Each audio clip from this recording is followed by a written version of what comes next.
My name is Emily, and for most of my life I have been the responsible one, the one who held everything together when everyone else around me fell apart. I was the big sister, the one people counted on, especially my sister Rachel. She's 3 years younger than me, and ever since we were kids, she had this way of making her messes look like accidents, and somehow I'd always end up cleaning them up. Maybe it started when we were teenagers. She'd sneak out late, get caught, and cry to our parents, saying I made her do it, or that she was following me, and they'd look at me disappointed, asking why I didn't stop her. I learned early that being the older sister meant carrying the blame, but as we grew older, that blame turned into responsibility. When Rachel got pregnant at 20, with no job, no plan, and no support, I was the one who stayed by her side. I took her to appointments, helped her find a place to stay, and even paid part of her rent because she said she'd do better next time. But next time came again and again. By the time she was announcing her 3rd pregnancy, I was already the unofficial parent of her kids. I'd feed them, get them ready for school, buy their clothes, because Rachel was too busy chasing one boyfriend after another, and yet every time she'd look at me with those same helpless eyes saying, I'm trying, please don't give up on me. I believed her every time. I told myself she just needed one more chance, that one day she'd get it together and take responsibility, but that day never came. Instead, it was me working 2 jobs, barely affording my own life. While she posted pictures online, pretending to be the perfect mom, her captions would say things like, "Blessed to be a mother of 3, while the kids she was blessed with were sleeping in my house because she'd gone off with her new boyfriend again. Still, I stayed silent, telling myself, family is family and sisters stick together, until one Sunday morning everything changed. I woke up to the sound of her laughter in my kitchen. The smell of pancakes filled the air, and for a brief second, I felt normal. I walked in to see her flipping pancakes like she lived there, the kids laughing around her, and she looked at me with a huge grin as if she hadn't borrowed my car and kept it for 2 weeks. She said, "Good morning, Em. I have something amazing to tell you." I tried to smile, but deep down, I already knew whatever she was about to say was going to hurt me, because with Rachel it always did. She took a deep breath, eyes wide with excitement, and said, "I'm pregnant again." I froze. I thought maybe she was joking, but when she showed me the sonogram picture, my stomach dropped. I didn't know whether to laugh or cry. She kept talking about how happy she was, how she and her new boyfriend were going to start fresh, how this time it would be different, but all I could hear was the echo of the word again. My chest tightened. I felt dizzy, and I asked her quietly, "Rachel, who's going to take care of the other 4? Then she shrugged and said, "You'll help me, right? You always do." That was the moment something inside me cracked. I smiled, but it wasn't a happy smile. It was the kind of smile that hides a storm brewing behind it, because I realized she wasn't even asking, she was assuming, and she was right, because I had always helped her, no matter how much it cost me in that moment. Though something changed. I couldn't do it anymore. I couldn't keep sacrificing my peace, my dreams, and my sanity for someone who never even said thank you that morning. As she kept talking about baby names and her plans to decorate the nursery, I looked at her and felt nothing but exhaustion. I nodded at her words, but my mind was somewhere else, building up a wall I didn't know existed, the same wall that would soon make me do things I never thought I could do. After Rachel left that morning, I sat at the kitchen table staring at the empty pancake plates. The sound of her laughter still echoing faintly in my head, it felt unreal. How she could drop a bomb like that and then walk away smiling like it was the best day of her life. I looked around the room at the drawings her kids had taped to my fridge. The school forms on the counter, all filled out in my handwriting, and the growing pile of unpaid bills with my name on them. I wasn't even their mother, but somehow I had become everything their mother was supposed to be. It wasn't anger that I felt, not yet. It was something heavier, a kind of silence that pressed down on my chest, making it hard to breathe. I knew what was coming. I'd seen this pattern too. Many times before. Soon she'd start asking for money, then babysitting, then maybe a place to stay again, because the new boyfriend wouldn't stick around long. They never did. And when that happened, I'd be right back where I always was, taking care of her kids, while she disappeared into another cycle of broken promises. I told myself, not this time, I'm done. But then that night, my phone buzzed. It was a message from Rachel. Hey, can you watch the kids tomorrow just for a few hours? I need to go to an appointment. I stared at the screen, my throat tightened. It hadn't even been 12 hours. I didn't reply. She called 3 times. I ignored it. I tried to focus on work, on anything else.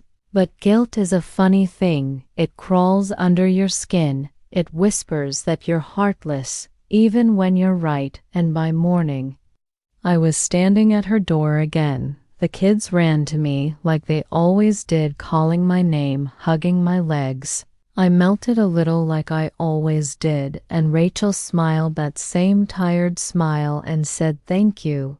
I promise it's just for today," but just for today turned into a week. And then too, I found myself cooking again, folding tiny clothes again, staying up late, helping with homework, and in those moments, I wondered if maybe I was being too harsh. Maybe family really was about unconditional love. But every time I saw her phone lighting up with messages from her boyfriend while she scrolled through social media instead of helping her own kids, that guilt turned into frustration. One night when she came home late, I confronted her. I said, "Rachel, you can't keep doing this. You can't keep living like none of this matters." She rolled her eyes and said, "Oh, please, stop acting like you're their savior. I'm their mom. I just need time to figure things out." And when I asked what exactly she was figuring out, she shouted, "You think you're better than me, don't you? Because you don't have kids, because you have time to judge me." That cut deep, not because it was true, but because I'd spent years giving up everything for her while she couldn't even see it. I felt my voice shake when I said, "I'm not better than you, Rachel. I'm just tired." And she laughed, this cold, sharp laugh, and said, "Tired of what? Playing mommy? Because nobody else wanted to marry you." That was the first time I truly hated her. It wasn't the insult, it was the way she said it, like my sacrifices were a joke. I walked out that night, slamming the door behind me. I told myself I was done for good, but deep inside I knew I wasn't, because she had a way of reeling me back. And a few days later, she texted me again, pretending like nothing happened. She said, "Hey sis, I was thinking maybe we should plan a baby shower together." I stared at the message, shaking my head in disbelief. Baby shower? She hadn't even apologized. She didn't even understand what she'd done to me. That's when the anger started to build, not the loud screaming kind, but the quiet, dangerous kind, the kind that waits and watches. I started keeping my distance. I stopped visiting, stopped calling. But every time I tried to move on, something would pull me back, like fate wanted me trapped in her shadow. One afternoon, I was at the grocery store when I saw one of her kids sitting on the bench outside alone. his backpack next to him. I ran to him and asked, "Where's your mom?" He said she forgot to pick me up again. I felt my chest tighten. I took him home, fed him dinner, and waited for her, but she never showed up. She texted around midnight saying sorry. Got busy, I'll come tomorrow. I didn't reply that night as the child slept on my couch. I realized something. I wasn't helping anymore. I was enabling her. She knew I'd always be there, so she never had to face her mistakes, and that realization hurt more than anything because it meant every time I tried to save her, I was actually destroying myself. Little by little, weeks turned into months, and the distance between me and Rachel grew wider, but the responsibilities didn't disappear. The kids still called me Aunt Em with voices full of love that twisted my heart. Every time they asked, "When's Mommy coming home?" I'd force a smile and say soon, even when I knew she wouldn't. I tried to stay out of her business, but people talk, especially in small towns, and I started hearing things, rumors that Rachel was going out every night, that she'd quit her job again, that she was telling people. I was jealous of her new life, jealous of her freedom. The words hit me like a slap across the face. Jealous. I'd given up years of my life for her, and she was telling people.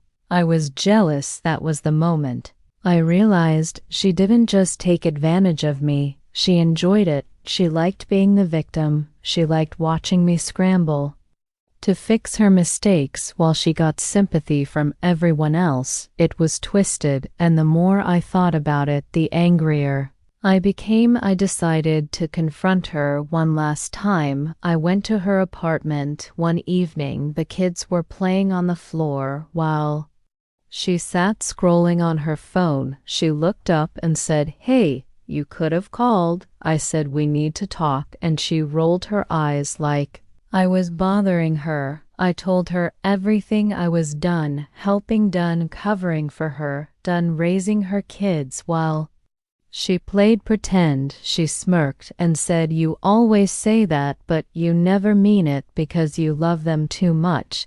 And then she added, "Besides, they love you more than me anyway, so what's the big deal?" That one sentence broke something inside me. It wasn't guilt anymore, it was fury. She knew exactly what she was doing, and she didn't care. I said, "Rachel, you don't even deserve those kids." She stood up fast, eyes blazing, and said, "Say that again." I said it louder this time. "You don't deserve them. You're not their mother. You're just the person who gave birth to them." She slapped me across the face before I could even react. I stood there in shock, the room spinning, the kids staring wide-eyed from the corner, and Rachel said, "Get out of my house. You think you're perfect, but you're nothing without me. You need me as much as I need you." I left without saying a word, but as I walked home, my mind was racing with every memory, every sacrifice, every lie she'd told.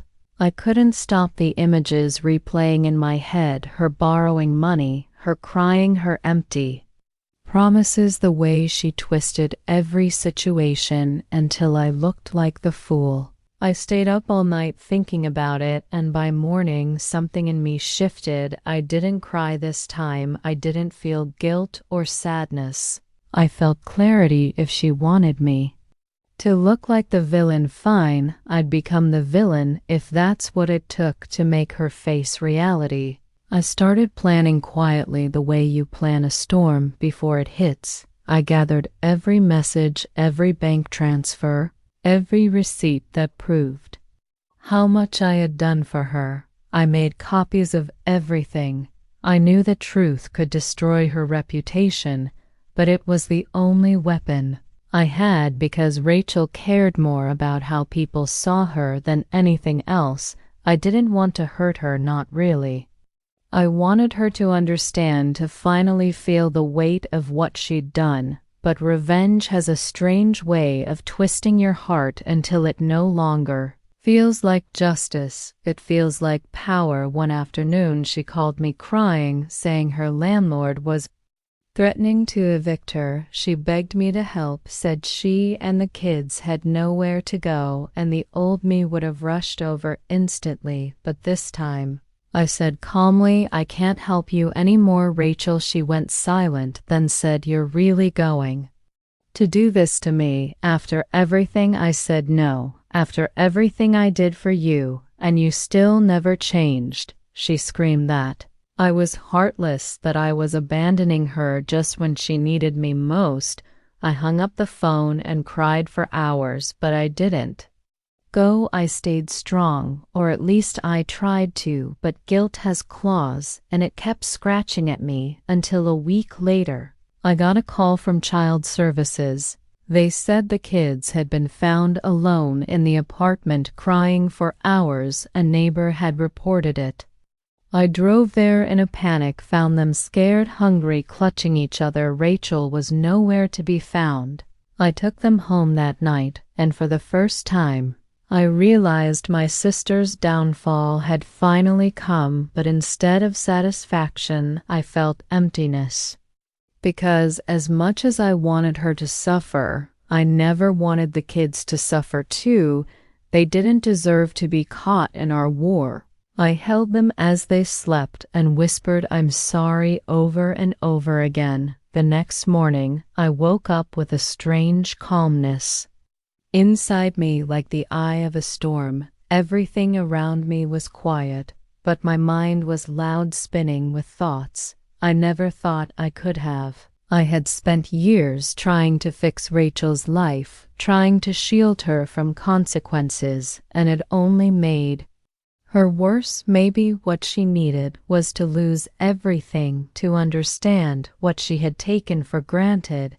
I knew what I was about to do would change everything, but I also knew there was no turning back. I called Child Services and told them the truth. The whole truth. I told them Rachel had abandoned her kids more than once, that she had no job, no stability, and that I had been taking care of them for years. They asked if I was willing to take temporary custody, and I said yes, my voice shaking but steady. They said they'd start the process immediately and that Rachel would be contacted. I hung up, and for the first time in years, I felt in control. That feeling of control was intoxicating but also terrifying. Later that evening, Rachel showed up at my door, screaming. She had found out everything through the social worker. She pushed her way in, shouting, How could you do this to me? You ruined my life. I said calmly, No, Rachel, you did this to yourself. She started crying, saying, I just needed time. Please don't do this, I'll change. I promise. But I'd heard that same promise too many times before. I looked her straight in the eyes and said, It's over, you need to grow up. You can't keep hiding behind my love. She stared at me as if I had turned into a stranger, and maybe I had. She said, You're jealous. You've always been jealous because I have kids, and you don't. That sentence cut through me like a blade. I felt something in me snap, not in anger, but in pure heartbreak. I said, No, Rachel, I'm not jealous. I'm just done watching you destroy everyone around you. She screamed that I'd regret it, stormed out, and slammed the door behind her. The sound echoed through the house like a final goodbye. I sank to the floor, shaking my hands, trembling not from guilt, but from relief. That night, I tucked the kids into bed and sat by the window, watching the rain fall outside. It felt like the universe was cleansing something inside me, but deep down I knew this wasn't over. Rachel wouldn't go quietly. She never did. A few days later, she started posting online long emotional messages about how her sister betrayed her, how I had stolen her children, how I was obsessed with control. People started calling me, messaging me. Some supported me, others believed her. Her words were venom disguised as pain. and yet I stayed silent because for once, I didn't need to defend myself. I had the truth, and the truth would speak eventually, but silence has its own price. It eats at you slowly. I watched as Rachel spiraled online, posting pictures of herself, crying, writing captions like, "Even family can stab you in the back." And part of me wanted to scream my side to everyone, but I didn't. Instead, I focused on the kids, on giving them some sense of normalcy. I enrolled them in school, made breakfast every morning, read them stories at night, and for the first time they started to smile again. But peace doesn't last long in stories like mine. One afternoon, there was a knock on the door. When I opened it, Rachel stood there, her face pale, her eyes red. She looked exhausted, like she hadn't slept in days. She said, "Please, I have nowhere to go. I can't do this anymore." I looked at her, unsure whether to let her in. She begged, "Please just talk to me for 5 minutes." I stepped aside. She sat on the couch, her hands shaking. She said, "I know I messed up. I know I don't deserve anything, but please don't take them away from me. They're all I have." I wanted to believe her, but something in her eyes still looked selfish, still manipulative. I said, "Rachel, this isn't about punishment. It's about saving them from the chaos." She whispered, "I hate you for what you did, but I hate myself more because I know you're right." Those words hit me harder than I expected. We sat there in silence, two broken sisters who had lost too much already. I thought maybe this could be the start of something new. Maybe she finally understood. But the next morning, I got a message from her new boyfriend, a stranger to me. He said Rachel had left town with him, that she needed a fresh start. I stared at the message for a long time, numb. I realized she had done it again, run away from responsibility, left her kids behind again. This time, though, there was no sadness left, only an ache of acceptance. I had tried everything I had snapped, I had fought, and in the end, the storm had taken her away. Months passed since Rachel disappeared, and life slowly found its rhythm again. The kids adjusted more than I expected. They laughed more, played more, and called my place home. Their laughter filled the rooms that used to echo with arguments and guilt. Sometimes I'd catch myself smiling just watching them eat breakfast together, their small voices overlapping in that beautiful, chaotic way only children can create. But even in those peaceful moments, a shadow lingered in the back of my mind. I wondered where Rachel was, if she was okay, if she ever thought of them or of me. Sometimes I'd dream about her coming back, and we'd sit together like we used to when we were young, before everything became so heavy, before life turned us into enemies. In my dreams, she was happy, stable, whole, but when I'd wake up, the emptiness would rush back. Because reality was colder, sharper, and quieter, I'd walk past her old photos on my shelf, the ones I never had the courage to take down, and I'd whisper, "I hope you find peace wherever you are." People around me said I did the right thing. They called me brave, said I saved those kids from a toxic life. But the truth is, I didn't feel like a hero. I felt like someone who had lost a part of herself to save others, because no matter how justified my actions were, there was still love buried under all that anger, and it haunted me some nights. I'd sit by the window watching the rain fall and remember that last look she gave me, the mix of hate and pain, and I'd wonder if she'd ever understand that my snapping wasn't about revenge, it was about survival. Maybe that's what love becomes when it's stretched too thin, when you give and give until there's nothing left inside. You accept exhaustion and resentment. I used to think family meant forgiving everything, no matter how many times someone hurt you, but now I know that's not love, that's surrender. Real love sometimes means letting go. Even when it tears you apart. Months later, I got a letter in the mail. It had no return address, but I knew the handwriting before I even opened it. It was from Rachel. My hands trembled as I read it. She wrote, I don't expect forgiveness. I just want you to know I'm trying. I got a job, I'm in therapy, and I think of the kids every day. Thank you for not giving up on them. Even when I gave up on myself, tell them I love them. Maybe one day I'll be ready to see them again. I stared at the letter for a long time, tears blurring the words. It wasn't an apology, not fully. But it was something, it was hope. I folded it carefully and placed it in a drawer. Maybe she really was trying. Maybe all she ever needed was to hit rock bottom to finally look up. The kids grew stronger each day, and I grew with them. They became my world, not because I wanted to replace her, but because they deserved stability. They deserved a life without fear. One night, my oldest nephew asked me, Aunt Em, do you think Mommy will come back? I paused before answering and said, I think she will when she's ready.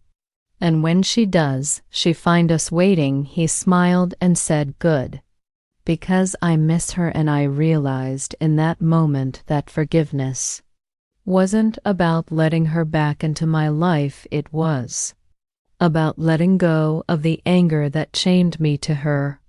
Mistakes I couldn't change what had happened, but I could choose what happened next. Life isn't about perfect endings, it's about surviving the broken ones. I looked at those kids and saw everything I'd lost and everything I'd gained, all tangled into one bittersweet truth. Family isn't always fair, it isn't always gentle, but it's still family. And even when love turns into pain, it doesn't disappear, it just changes shape. Sometimes love is letting someone fall so they can learn to stand on their own, and sometimes love is walking away so you can finally breathe. As I turned off the lights that night, I whispered into the dark, I forgive you, Rachel, not because you asked, but because I need to. And in that quiet moment, for the first time in years, I finally felt free.